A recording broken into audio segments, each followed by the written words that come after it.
নমস্কার বন্ধুরা, পিঙ্কি কিচেনের পক্ষ থেকে জানাই সবাইকে অনেক ভালোবাসা। আজ আমি বানাতে চলেছি, শীতের ঠান্ডা ঠান্ডা শীত পড়ে গেছে, তাই আমি শীতের কথা মাথায় রেখে বানাতে চলেছি ক্ষীরের দুধ পুলি পিঠা। তার জন্য যে যে উপকরণগুলো লাগবে, এখানে লাগবে দুধ, এখানে চালের গুঁড়ো নিয়েছি, এখানে নিয়েছি খোয়া ক্ষীর, এখানে আছে চিনি, এখানে আছে গুঁড়ো দুধ, এখানে নুন। জলটা গরম হয়ে গেছে, এবার এই জলটা দিয়ে এই চালের আটাটা একটা ডোয়ের মতো করে বানাবো। তার আগে অল্প একটু এখানে আপনাদের যেমন পরিমাণে চালের আটা সেই পরিমাণে হিসেবে নুন দেবেন।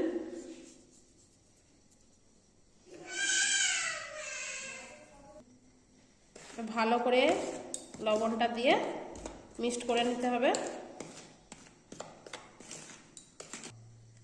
পরপর আস্তে আস্তে যেমন পরিমাণে জল লাগবে সেই পরিমাণে আস্তে আস্তে জল দিয়ে একটা ডোয়ের মতো বানিয়ে নিতে হবে।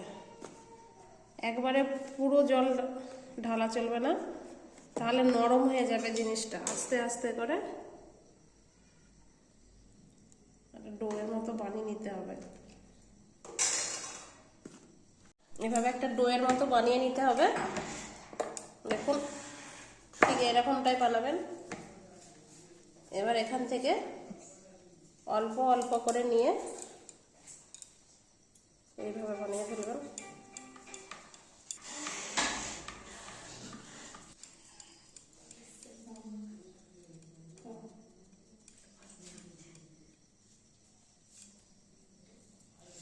দেখুন, এইভাবে এখানে অল্প করে নিয়ে এরকম আকারে বানাবেন।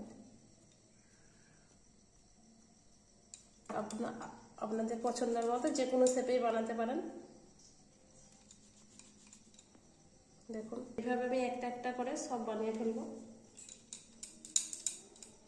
পুরো সব বানিয়ে নিয়েছি। এইভাবে গ্যাসটা জ্বালিয়ে নিয়েছি। এবারে দুধটা কড়াইয়ের মধ্যে দিয়ে দিলাম।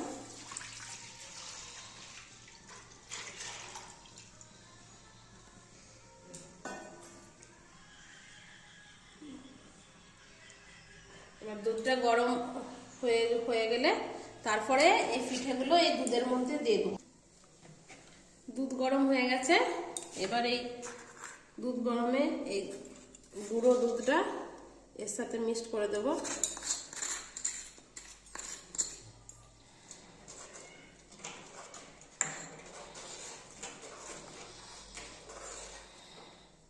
এবার এর মধ্যে চিনি দিয়ে দিলাম। আপনারা যেমন মিষ্টি খেতে পছন্দ করেন সেই হিসেবে চিনি দেবেন।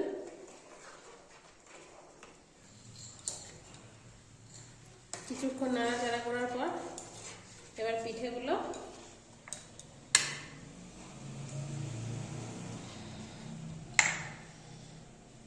এক এক করে দুধের মধ্যে দিয়ে দেবো। গ্যাসটা একটু লো টু মিডিয়াম হিটে পিঠেগুলো এক এক করে দিয়ে দেবো।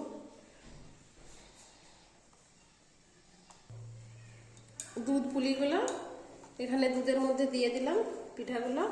এবারে হালকা করে একটু নেড়ে নেবেন যাতে পিঠেগুলো ভেঙে না যায়। এইভাবে আধা ঘন্টা এই দুধ পুলিটাকে এইভাবেই জাল করে নিয়েছি। দেখুন, এরকম হয়েছে। এবার এটাকে নামিয়ে নেব। আমাদের পিঠে বানানো কমপ্লিট।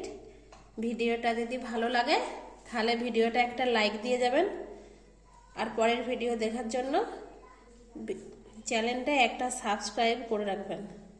নমস্কার বন্ধুরা।